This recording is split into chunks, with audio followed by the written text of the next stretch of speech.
Ambassador Chen Wei stood in the center of the Galactic Council chamber and felt the weight of 200 alien eyes watching him.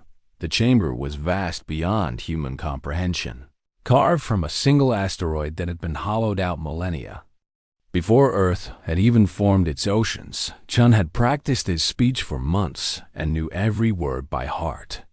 But now, as he faced the assembled representatives of 47 different species, his confidence wavered. This was humanity's third petition for full council membership, and everyone back on Earth was certain this time would be different after all.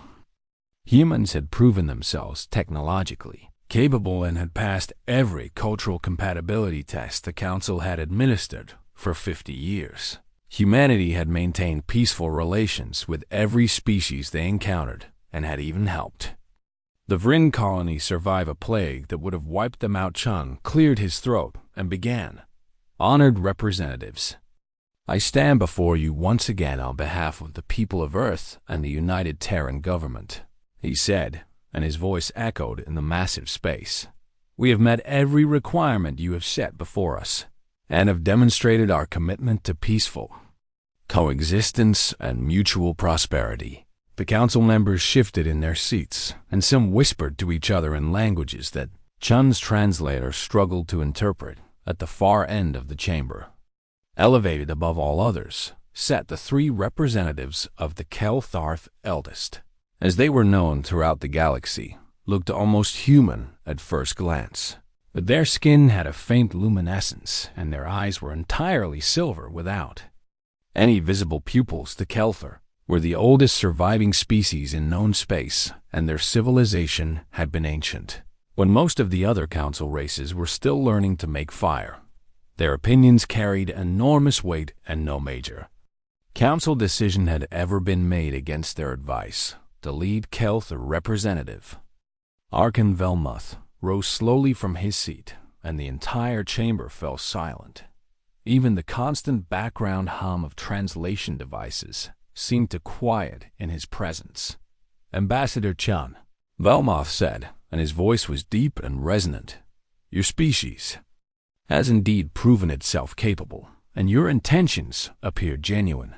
Chun felt a surge of hope and back on Earth. Billions of people watching the live broadcast held their breath. However, Velmuth continued, and the hope in Chun's chest turned to ice. The Council cannot grant Earth full membership status at this time. The chamber erupted in noise as various species began arguing with each other, and Chun stood frozen in disbelief. This is the third time, shouted Ambassador Kree of the Gendari delegation, and her scales flushed an angry purple. The humans have done everything asked of them and more. The decision stands, Velmuth said firmly, and his silver eyes swept across the chamber until silence returned. Earth resides within a designated exclusion zone and cannot be granted full membership for the protection of all species. Represented here. Chun found his voice again. Exclusion zone? He demanded, and his diplomatic training struggled against his rising anger. We've been trading with Council species for half a century, and nobody has ever mentioned an exclusion zone. The zone has existed for far longer, and your species has been spacefaring, another Kelthar representative said. In fact, it predates your species entirely. Chun's mind raced an exclusion zone around Earth. How was that possible, and why had no one told humanity about this before? I demand an explanation, Chun said. And he knew he was breaking protocol, but couldn't stop himself. My people deserve to know why we're being excluded after meeting every single requirement. Velmuth regarded him for a long moment, and something in those alien silver eyes made Chun's skin crawl. It wasn't hostility exactly, but something far more unsettling, fear mixed with what almost looked like reverence. Very well, Velmuth said quietly. It is not humanity we fear, Ambassador, and it is what shares your world with you. The chamber fell completely silent, and Chun could hear his own heartbeat pounding in his ears. What shares our world? He asked, and his voice came out as barely more than a whisper. I don't understand. No. Velmuth agreed. You do not, and perhaps that is for the best. He gestured, and a holographic display materialized in the center of the chamber, showing a three-dimensional map of the galaxy. A sphere of red light appeared around Earth's location, extending outward in all directions. This is the exclusion zone, Velmoth explained. 200 light years in radius, and no council vessel has entered your solar system in over 50,000 years, and none will. But that's insane. Chum protested. We've had visitors and trading partners and research teams, all conducted at designated neutral stations outside the zone. Another council member pointed out, surely you noticed that no alien vessel has ever actually approached Earth itself. Chun had noticed, actually, but had assumed it was just standard quarantine protocols. Now a cold dread was spreading through his chest. Our records mark your world as the sanctuary of the Watchers, Velmoth said, and now his voice carried a weight that made every being in the chamber lean forward. It is among the most ancient designations in Kelthar history, and one we have learned never to ignore. The Watchers? Chun repeated. Who are they, and what do they want with Earth? Velmoth was silent for a long moment, and Chun saw something in his expression he had never expected to see in a being millions of years more advanced than humanity. True, genuine fear. We do not know what they want, Velmoth said finally. We know only that they have been there far longer than any surface civilization, and that they are best left undisturbed. Every species present in this chamber knows the old stories, said Ambassador Kree, and her voice was subdued now. Tales of the pruning events and civilizations that vanished overnight, and the things that live in the deep places of the universe.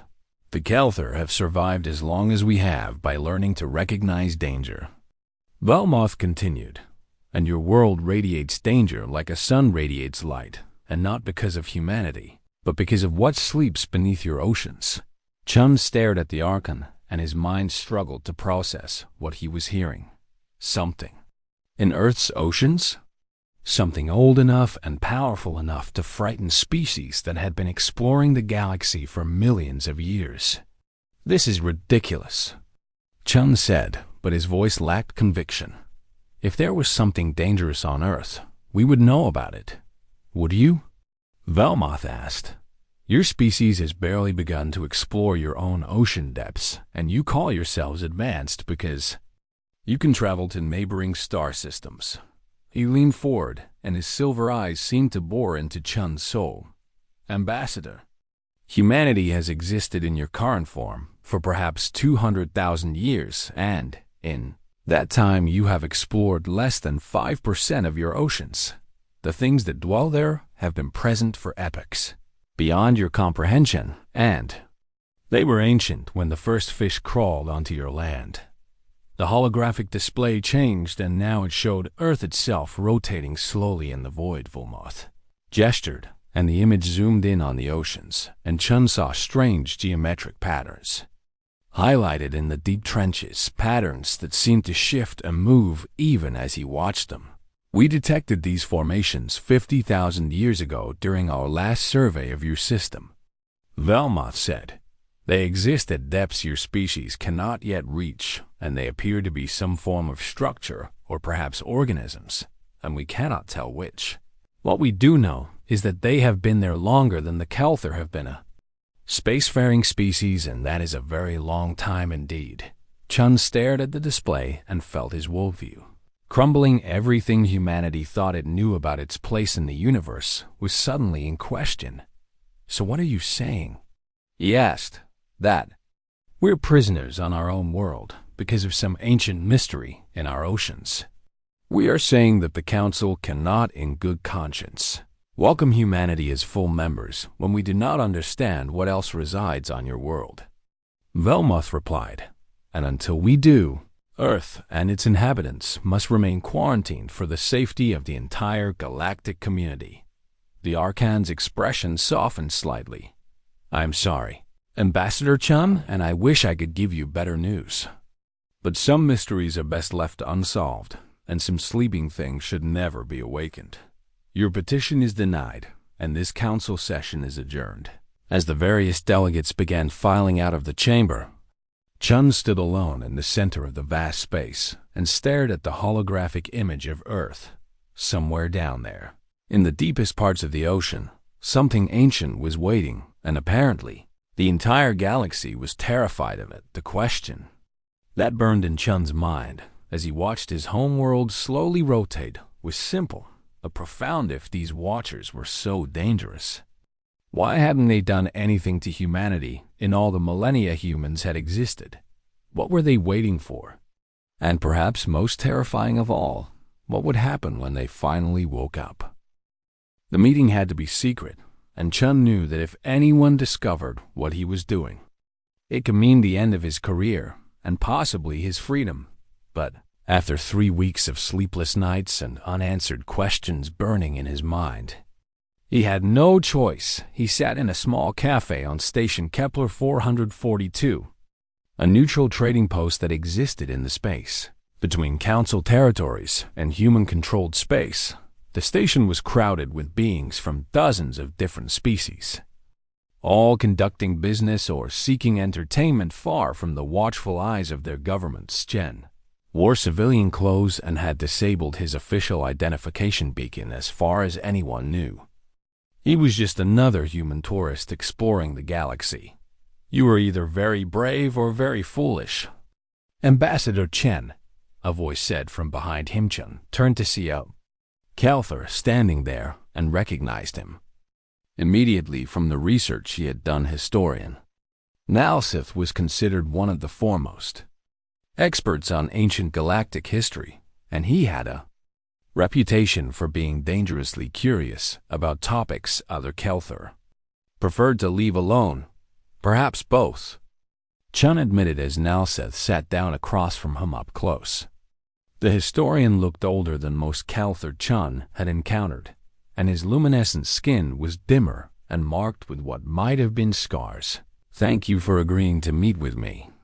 "I almost didn't," Nalseth said, and his silver eyes studied Chun carefully. "Do you understand what you're asking, and the knowledge you seek could get us both exiled from our respective civilizations?" "I need to know the truth about Earth," Chun said simply. "My people deserve to understand why we're being quarantined."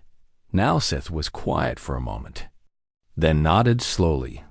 "Very well, and come with me, and I will show you what I can." They made their way through the station's crowded corridors to a small rental unit that Nalsith had secured inside. The historian activated a portable data terminal and began pulling up files that Chen recognized as being protected by multiple layers of encryption. "What I'm about to show you exists only in the deepest archives of Kelthor historical records," Nalsith said. "Most of my people have forgotten these files exist, and those who remember prefer not to speak of them." The first holographic display showed a timeline that stretched back millions of years. Every civilization experiences cycles. Nalsith began rise and fall, expansion and collapse, and this is natural and expected. But approximately every 50 to 70,000 years, something different happens. The timeline highlighted specific points where dozens of civilizations simply disappeared within the span of a few decades. No wars, no natural disasters, just sudden and complete vanishing. We call these the pruning events. Nalseth continued. Advanced civilizations reaching their peak suddenly ceased to exist and leaving behind only ruins and mysteries. Chun leaned forward and studied the pattern. "How many times has this happened?" "By our count, at least 47 times in the last 3 million years. Nalsith replied. The Kelthor survived by learning to recognize the warning signs and by hiding when necessary. "What kind of warning signs?" Chun asked. "Unusual energy readings from deep space, changes in the background radiation of the universe, and certain mathematical patterns appearing in quantum fluctuations," Nalsith explained. "We don't understand the mechanism, but we learn to detect it, and more importantly, we learn to stay small and unnoticed when it occurs." The display changed to show Earth, and Chun's breath caught in his throat. "Your world appears in our oldest records," Nalseth said quietly. "Records dating back 4 million years, and always inhabited and always by intelligent species." "But never the same species twice," Chun stared at the data scrolling past archaeological surveys conducted by Calthor. Probes over millennia showed evidence of dozens of different civilizations on Earth. Some had built cities, some had achieved spaceflight, and all of them had vanished without a trace. "Humanity is just the latest," Chun whispered. "The latest tenants in a very old house." Nalseth agreed. "But here is what truly concerns my people." New display appeared showing sensor readings from Earth's oceans. Data was complex and filled with terminology Chun didn't recognize. But certain patterns were clear, even to his untrained eye. Massive energy signatures coming from the deep ocean trenches and structures that defied conventional physics, and thermal readings suggesting organisms of impossible size. "We detected these anomalies during our first survey of your system over 4 million years ago," Nalseth explained. "At that time, Earth was inhabited by a species you would not recognize, and they called themselves something that translates roughly to the Foreigners. The Foreigners were a peaceful species that had achieved interstellar travel and had begun colonizing your neighboring planets. Then one day, they simply disappeared, and every last one of them vanished within a span of 3 months. What happened to them?" Chun asked, though he suspected he already knew the answer. "We don't know for certain," Nalseth admitted, "but when we surveyed Earth again 70,000 years later, the Foreigners were gone and a new species had emerged, and the anomalies in the ocean remained unchanged." Nalseth pulled up more data, and this time Chun saw images captured by deep space probes.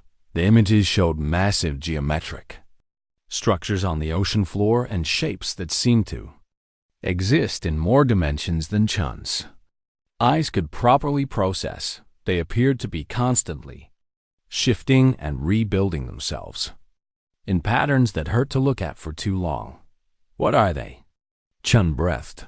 "We call them the Old Ones, or sometimes the Gardeners," Nalseth said. "We believe they are remnants of the universe's first intelligent civilization and beings that existed before the current galactic configuration even formed." The historian's silver eyes reflected the glow of the holographic displays. "They appear to be cultivating your world, ambassador, and growing intelligent species like a farmer grows crops." Chun felt his stomach turn. "You're saying we're being farmed?" "Perhaps," Nalseth said, "or perhaps you are experiments, or perhaps you are something else entirely, and we simply don't have the framework to understand their purpose. But look at this." He pulled up new data, and this time showing communication intercepts, mathematical patterns transmitted from Earth's oceans into deep space at regular intervals. These transmissions occur every 7,000 years like clockwork, Nalseth explained. "The last one was approximately 3,000 years ago, during what you would call your Bronze Age. We've tried to decode them, but the mathematics involved is beyond even Calthor understanding." Chun studied the patterns and saw what looked like countdown sequences mixed with coordinate data. "When is the next transmission due?" he asked quietly. "In approximately 4,000 years, Nalseth replied, "unless the pattern changes." The historian closed that file and opened another, and this one showing a comparative analysis that made Chun's blood run cold. "But here is what truly terrifies us, Ambassador, and the timing of the transmissions correlates almost perfectly with the pruning events." Chun saw it immediately. Every time the ocean entities sent their transmission, within a few thousand years, a major pruning event occurred somewhere in the galaxy. Advanced civilizations vanished, and whole sections of space went dark. "You think they're responsible for the pruning events?" Chun said. "I think they are directing them," Nalseth corrected. or perhaps witnessing them, or possibly orchestrating them for purposes we cannot fathom. Your world is not just a sanctuary, Ambassador, and it is a garden and a laboratory, and possibly the control center for something that spans the entire galaxy. Chum sat back in his chair and tried to process. Everything he had learned humanity wasn't special, and they weren't chosen, and they were simply the latest experiment in a project that had been running for millions of years. Why? Hasn't anyone told us this? He demanded. Why let us stumble around in ignorance? Because knowledge of this has broken civilizations before, Nalseth said gently. Some species, upon learning they were being observed and studied, collapsed into nihilism, and others tried to make contact with the old ones and were never heard from again. The Kelthar decided long ago that it was kinder to let younger species live in ignorance until they were ready to handle the truth. And you don't think humanity is ready? Chun Askenalseth smiled sadly. I think humanity is about to find out whether it is ready or not, and because if your people are like every other species that has inhabited Earth, you will not be able to resist investigating. You will send probes into the deep ocean, and you will attempt to make contact, and then we will see what happens. Chun knew the historian was right now, that he knew the truth. He couldn't ignore it, and neither would the governments of Earth. They would investigate, and they would search for answers, and they would disturb whatever had been sleeping in the ocean depths for eons. What do you think will happen when we make contact? Chun Askenalseth was quiet for a long time before answering. Every previous civilization that inhabited your world vanished after reaching a certain level of advancement, he said finally. We believe that is the harvest, and when a species becomes sufficiently developed, the old ones collect them for whatever purpose drives these ancient beings. If we're right, Ambassador, then humanity's time on Earth is The emergency session of the United Nations Security Council was held in an underground bunker beneath Geneva, and far from any satellites or potential surveillance. Chun had returned to Earth 3 days earlier and had immediately requested this meeting under the highest security protocols. Now he stood before the assembled representatives of Earth's most powerful nations and prepared to shatter their understanding of reality. Ladies and gentlemen, Chum began, everything we thought we knew about Earth's place in the universe is wrong. For the next hour, he explained everything Nalseth had shown him and the exclusion zone around Earth, the ancient structures in the ocean, the pattern of civilizations rising and falling on their world. He showed them the data, the images, the terrifying correlations between oceanic transmissions and galactic pruning events. When he finished, the room erupted in chaos. This is insane, shouted the American representative. You're telling us there are ancient aliens living in our oceans, and we never detected them. We never looked deep enough. Chun replied, the structures exist at depths beyond our current exploration capabilities and below 15,000 meters in the Hadal zones. We've sent unmanned probes to Mars and Europa, but barely scratched the surface of our own ocean trenches. The Chinese representative leaned forward. If this is true, why hasn't the military detected unusual activity in the deep ocean? Because we've been looking for the wrong things, Chun said. We've been searching for biological signatures and technological emissions and conventional threats. These entities operate on principles we don't understand, using physics we haven't discovered yet. The Russian representative spoke up. What do you propose we do about this? Chun took a deep breath. I propose we launch an immediate deep ocean exploration mission to the Mariana Trench, and we need to know what we're dealing with before we can formulate any kind of response. 3 weeks later, Dr. Sarah Okonkwo stood on the deck of the research vessel Challenger 2 and watched as her team prepared the deepest diving submersible ever constructed. Sarah was a marine biologist who had spent 20 years studying deep-sea ecosystems, but Nothing in her career had prepared her for this mission. The submersible had been built in secret using the most advanced materials and technology humanity could produce. It was designed to reach depths of 20,000 meters, far beyond anything previously attempted.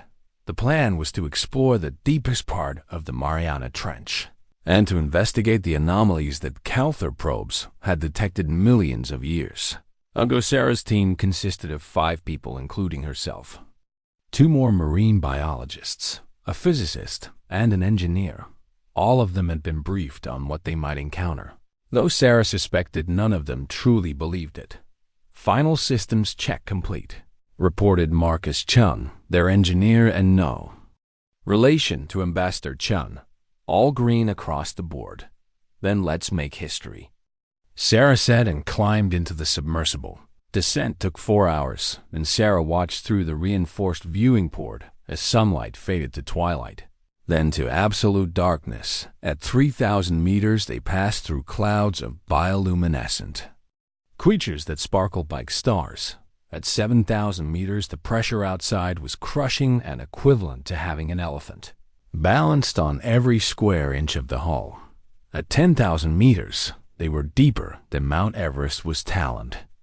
Still they descended, picking up unusual readings on the sonar, reported Dr. James Park, one of the other biologists. "There's something down there and something big." Sarah leaned over to look at his display and felt her heart rate increase. Sonar was showing massive geometric shapes rising from the ocean floor and structures that shouldn't exist at these depths. Shouldn't exist anywhere. "Stay calm, everyone," she said, though her own voice was shaking. "This is what we came to find." At 15,000 meters, the submersible's powerful lights finally penetrated the darkness enough to reveal what lay below Sarah's. Breath caught in her throat. The ocean floor was covered in structures that defied description.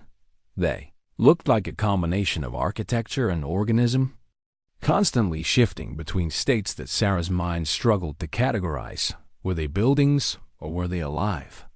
The questions seemed meaningless because they were clearly both and neither. The structures were made of materials that shifted color and texture as she watched, cycling through states that ranged from crystalline to organic to something that looked like pure energy frozen in place.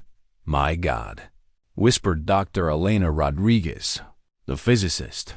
"The readings I'm getting don't make sense, and these structures are operating at temperatures that should be impossible at this depth and pressure. They're also emitting radiation across the entire electromagnetic spectrum. Are we in danger?" Marcus asked. "I don't know." Elena admitted. "The radiation levels are high, but not immediately lethal, and it's almost like the structures are controlling their own output."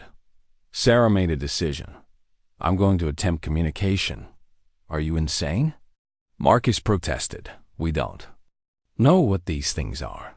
"That's exactly why we need to try," Sarah replied. She activated the submersible's communication array and began broadcasting a series of mathematical sequences, prime numbers, basic arithmetic, the building blocks of rational communication. For several minutes, nothing happened.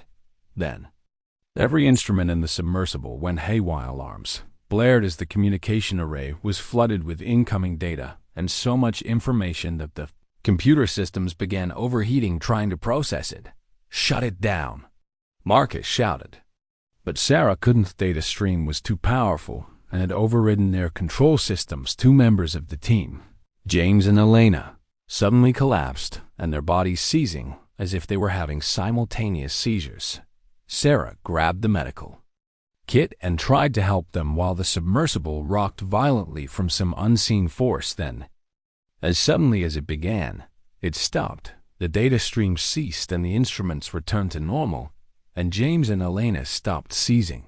Though they remained unconscious, Sarah looked at the communication computer and saw that it had managed to translate a portion of the message. What she read made her blood run cold. "We are the stewards, and you are the harvest, and you grow well." The message repeated several times. each iteration containing subtle variations, as if the sender was trying to find the right translation. We observe, and we cultivate, and we preserve, and when ready, we transplant. Sarah's hand shook as she read further. You are iteration 847, and you perform adequately, and previous iterations, stored and cataloged and all data preserved. The submersible's external cameras activated on their own and began scanning the structures.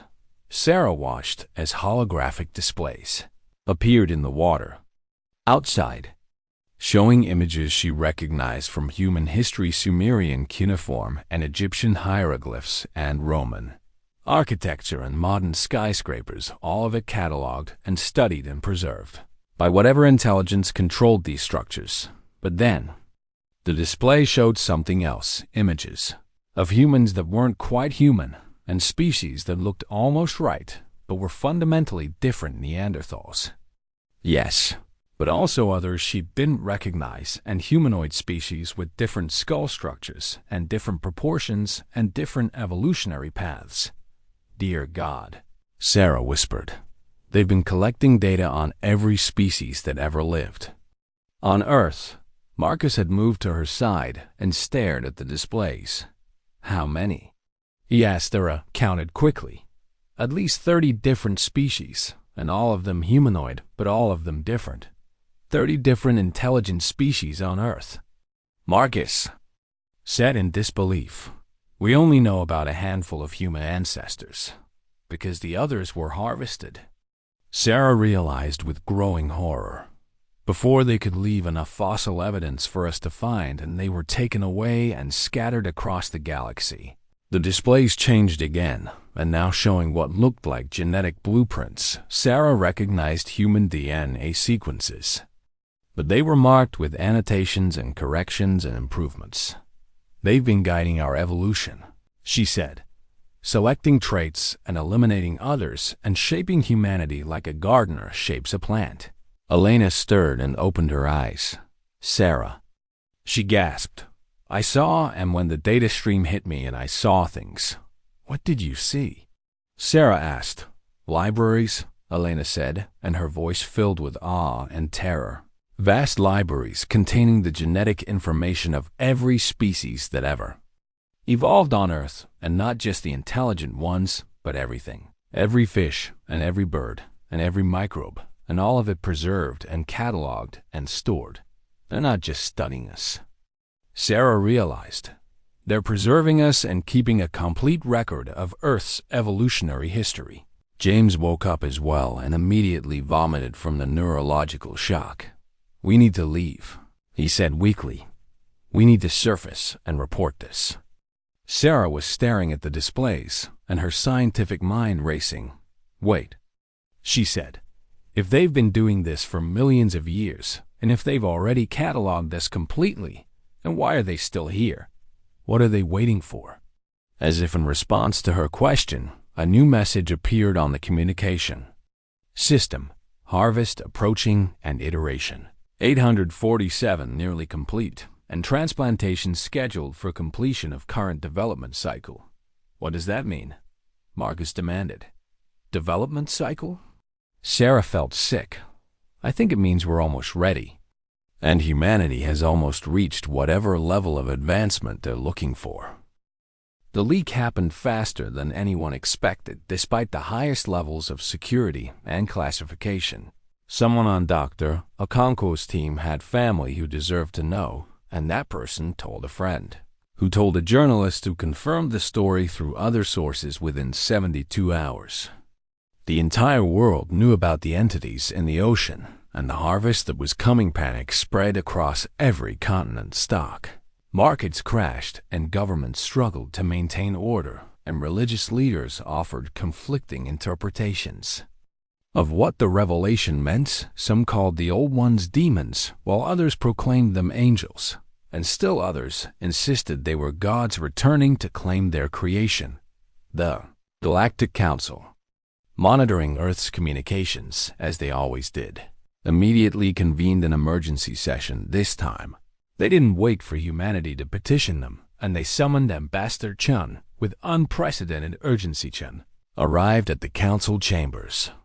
To find chaos, representatives from dozens of species were arguing loudly, and some demanding that Earth be quarantined completely, while others insisted the council had a responsibility to help humanity. But the most surprising thing was that the eldest looked almost relieved Archon Velmoth called the session to order, and the chamber fell silent.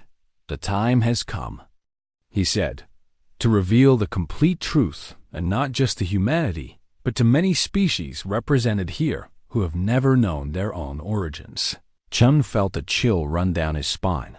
What could be worse than what they already knew?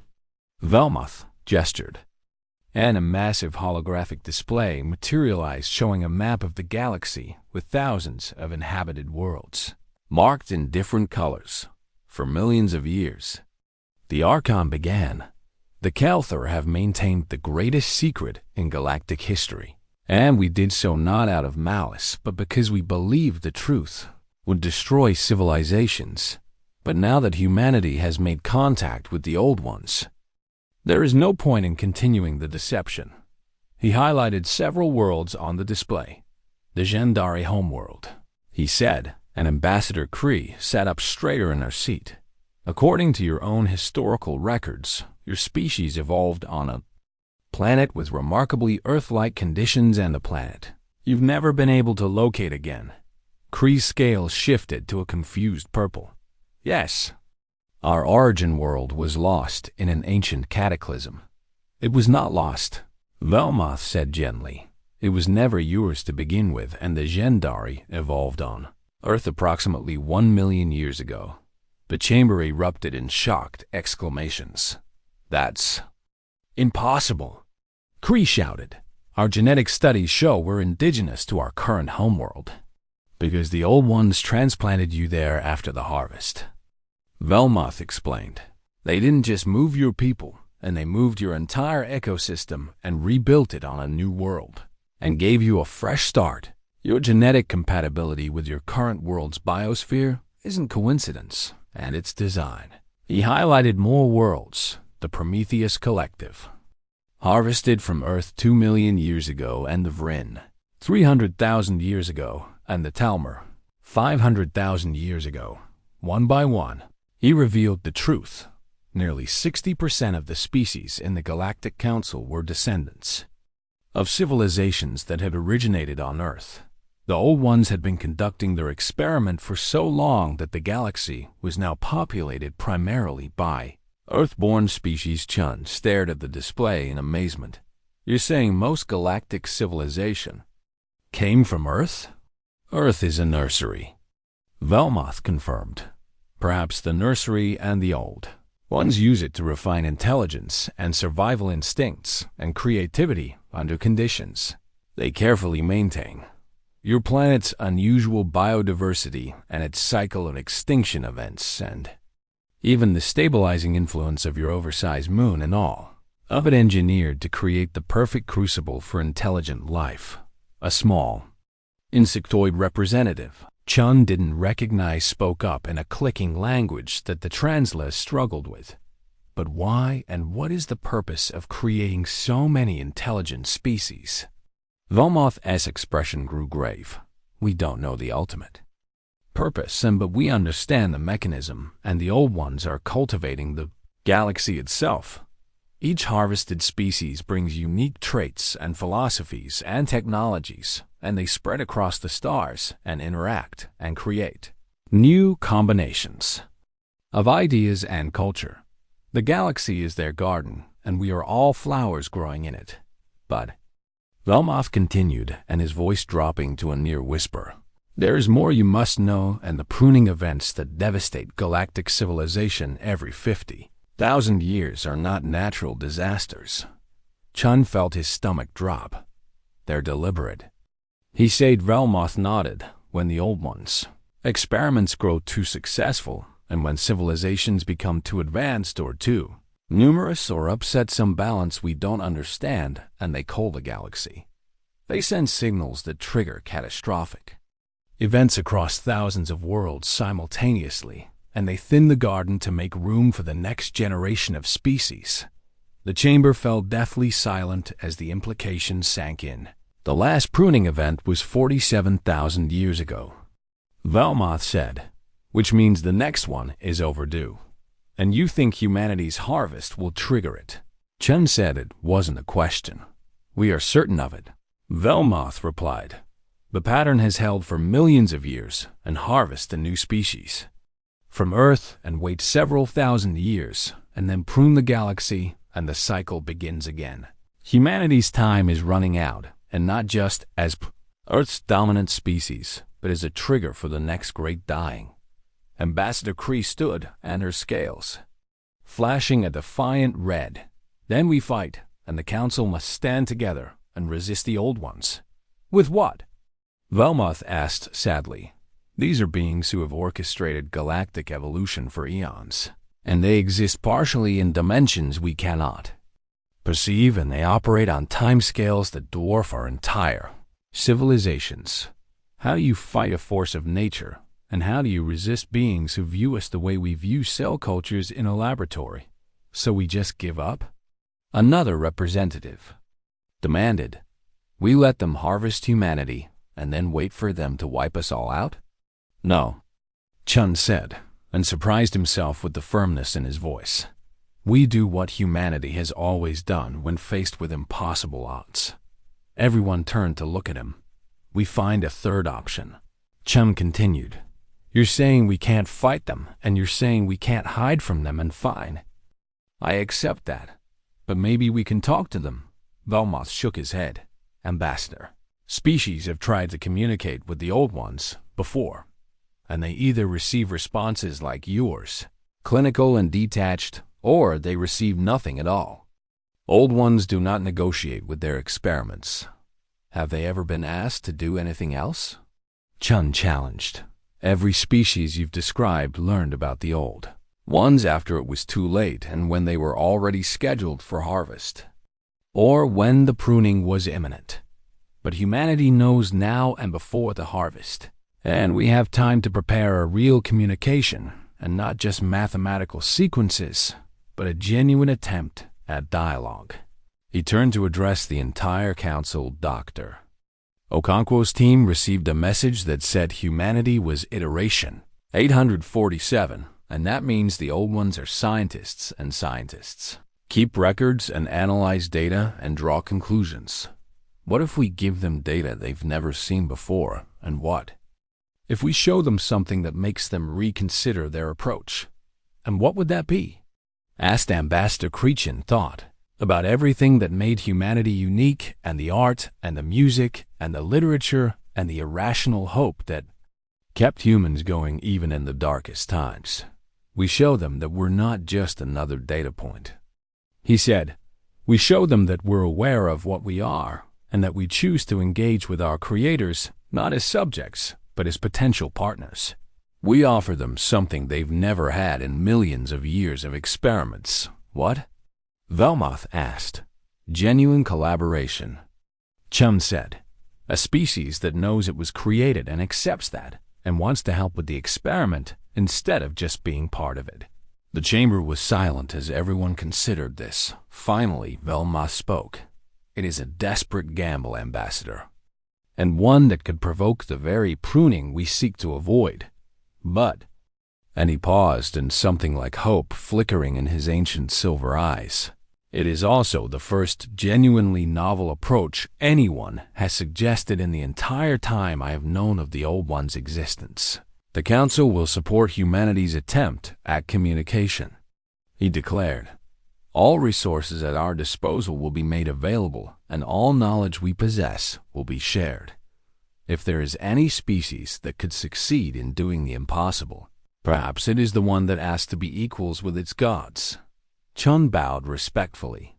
Thank you, Archon, and we won't waste this opportunity. As the council session adjourned, representatives from dozens of species approached Chen and offering support and resources and hope.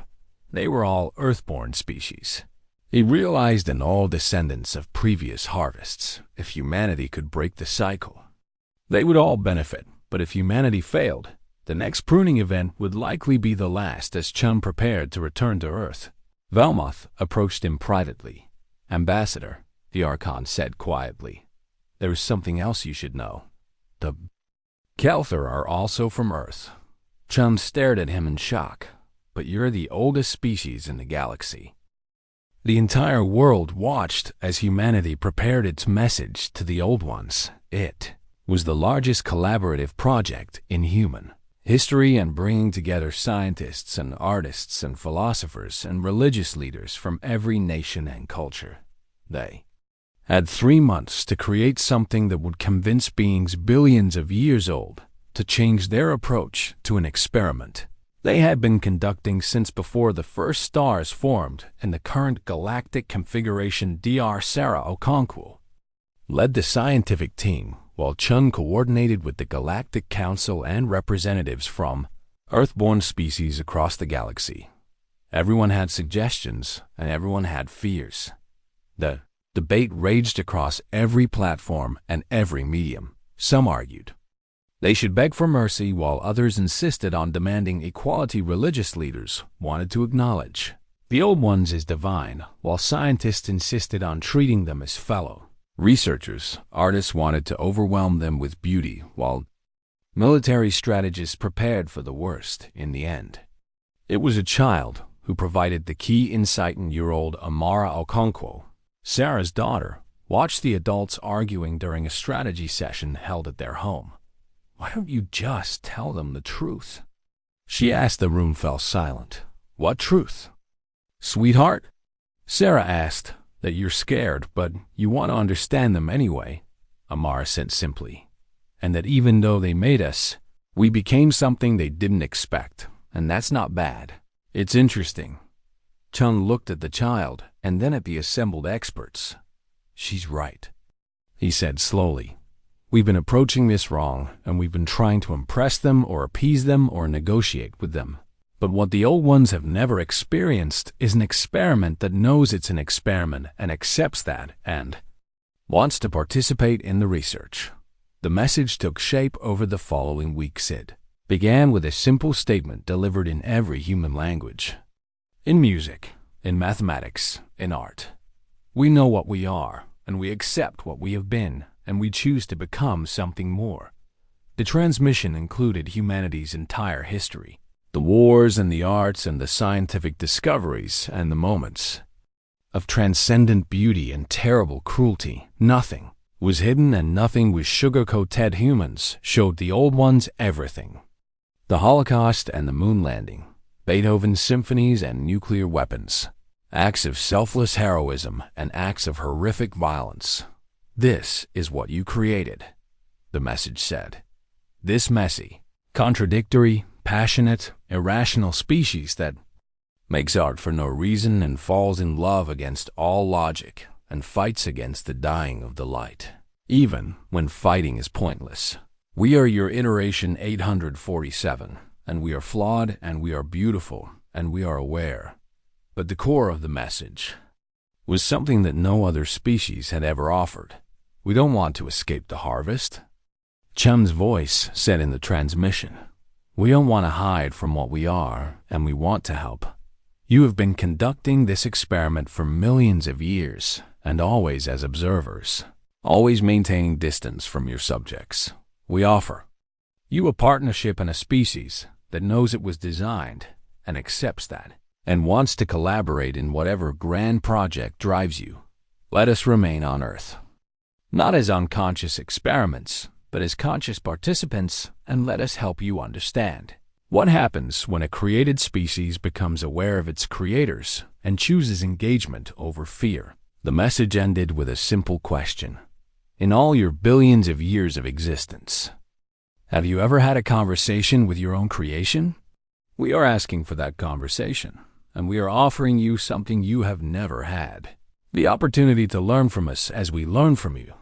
The transmission was sent simultaneously into the deep ocean trenches and into the signals that the Old Ones broadcast into space, and then humanity waited days past with no response. Panic began to set in, and stock markets fluctuated wildly, and people hoarded supplies and prepared for The Enchun barely slept, and spending every waking hour monitoring the communication arrays for any sign of response Dr. Akanko, and her team maintained a constant presence above the Mariana Trench and watching for any change in the structures.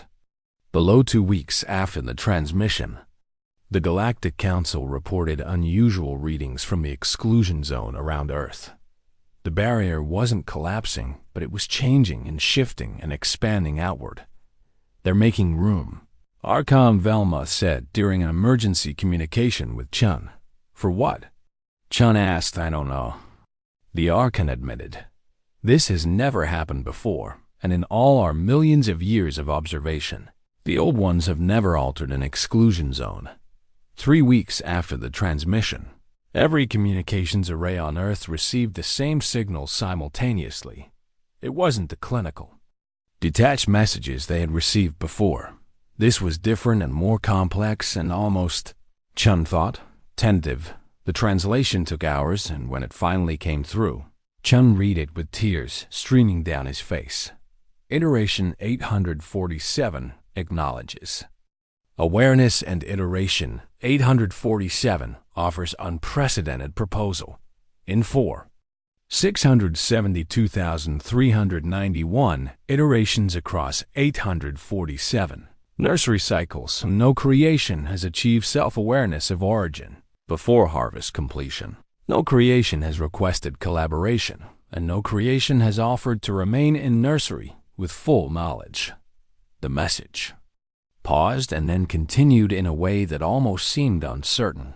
"We have conducted experiments for 7 billion local years, and we have observed and cataloged and transplanted countless species, and we have learned everything we believed could be learned about the emergence and development of intelligence."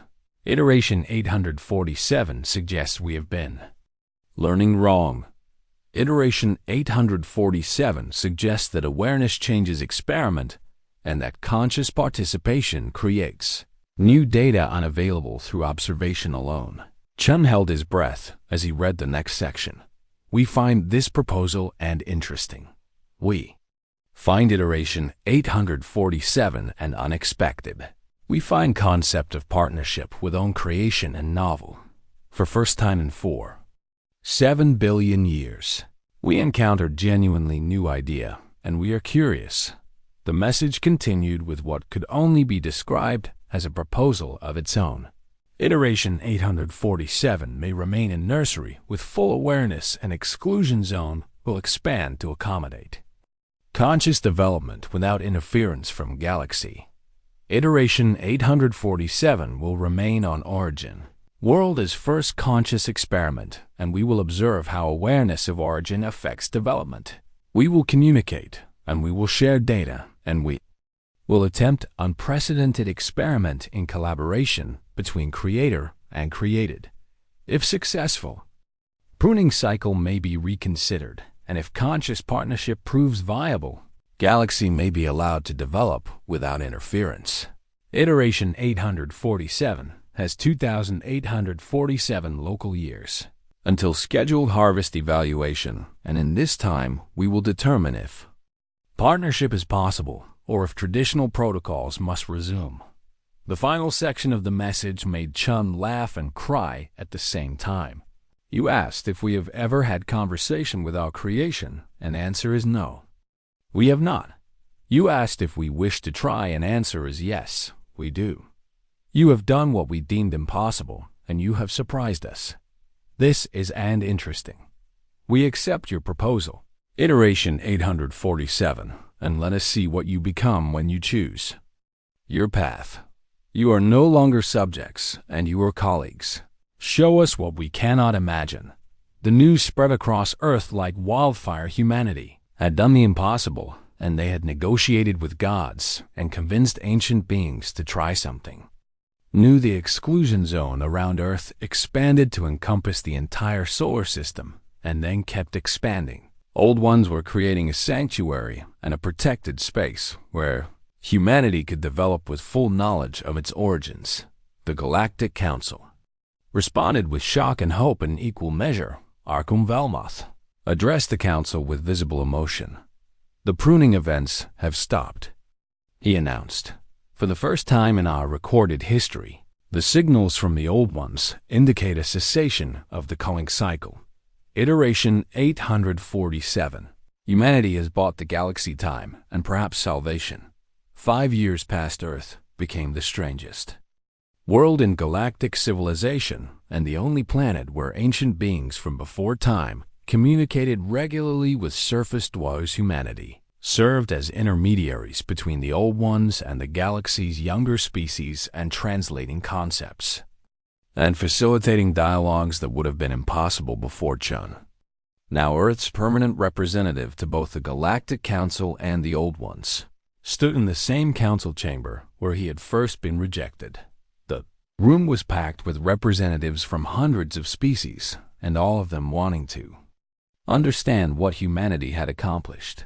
"The Old Ones have agreed to share their knowledge," Chun announced.